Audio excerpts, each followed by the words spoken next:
صاحبزادہ محمد شجاع الدین راتبی گفتگو کرتے ہیں۔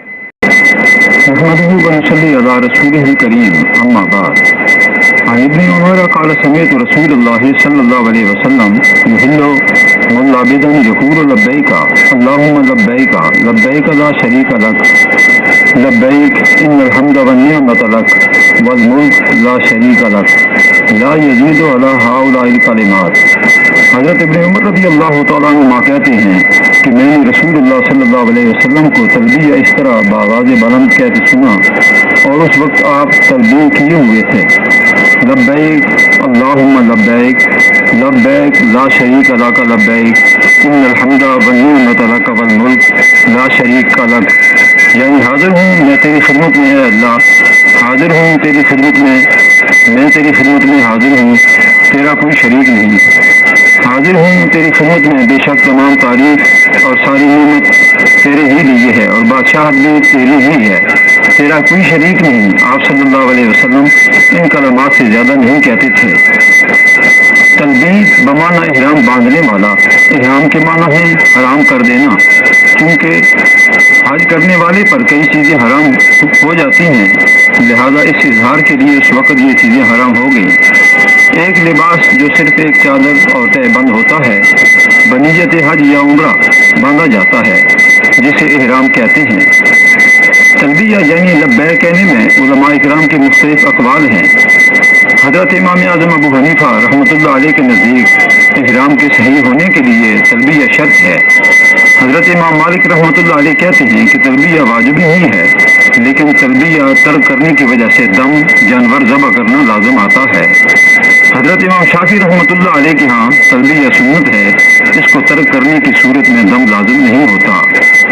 حدیث کے آخری الفاظ کا مطلب یہ ہے کہ آپ صلی اللہ علیہ وسلم تلبیہ میں اکثر اتنے ہی الفاظ کہتے تھے، کیونکہ اور روایتوں میں تلبیہ کے الفاظ کے علاوہ دوسرے الفاظ بھی منقول ہیں۔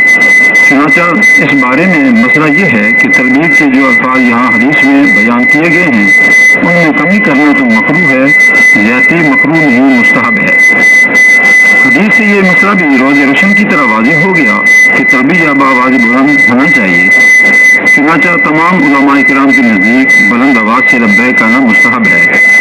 تلبیہ یعنی لبیک کا زبان سے کہنا شرط ہے، اگر دل سے کہہ لیا تو کافی نہ ہوگا۔ ہر ایسا ذکر جس سے اللہ تعالیٰ کی تعظیم مقصود ہو تلبیہ کے قائم مقام ہو سکتا ہے، جیسے لا الہ الا اللہ، الحمدللہ، اللہ اکبر وغیرہ۔ تلبیہ اردو، فارسی، ترکی سب زبانوں میں جائز ہے، اگرچہ عربی میں بھی کہہ سکتا ہو، مگر عربی میں پڑھنا افضل ہے۔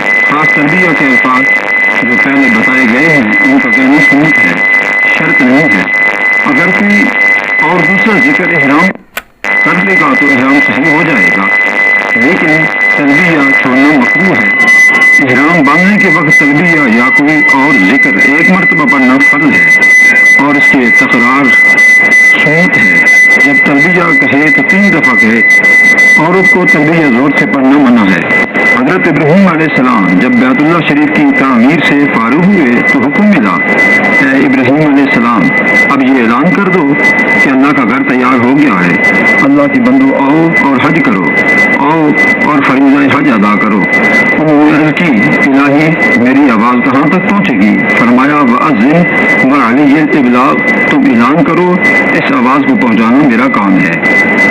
چنانچہ آپ جبل ابی قبیس پر تشریف لے گئے اور حج کا اعلان فرما دیا۔ جو لوگ ابھی پیدا نہیں ہوئے تھے انہوں نے بھی اس اعلان کو سن کر لبیک اللہم لبیک کہا۔ جس نے دعوت ابراہیم پر لبیک کہی اسے ہی حج کی سعادت نصیب ہو گئی، اور جتنی بار جس نے لبیک کہی اتنی بار وہ حج کرے گا۔ تلبیہ کب کیا جائے؟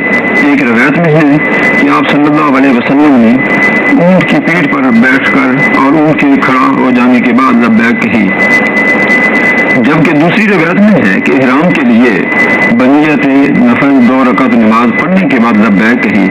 ایک اور روایت میں ہے کہ آپ صلی اللہ علیہ وسلم نے بیضا پہنچ کر جو ایک بلند جگہ کا نام ہے لبیک کہی۔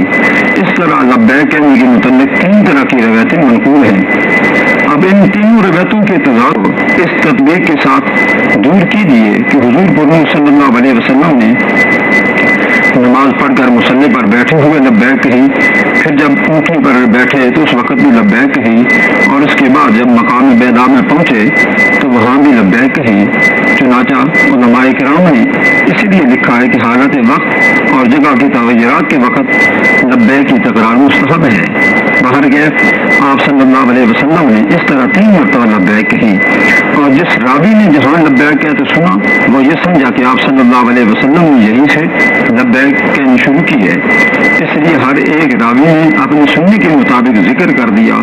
اس تطبیق توجیہ کی بنیاد حضرت ابن عباس رضی اللہ تعالیٰ عنہما کی وہ روایت ہے جسے حضرت شیخ عبدالحق محدث دہلوی رحمۃ اللہ علیہ نے اشاعت اللمعات میں شرح کتاب خرقی کے حوالے سے نقل کیا ہے۔ دعا ہے رب کریم ہمیں حضور صلی اللہ علیہ وسلم کی مبارک تعلیمات پر عمل کرنے کی توفیق رفیق عطا فرمائے، آمین ثم آمین۔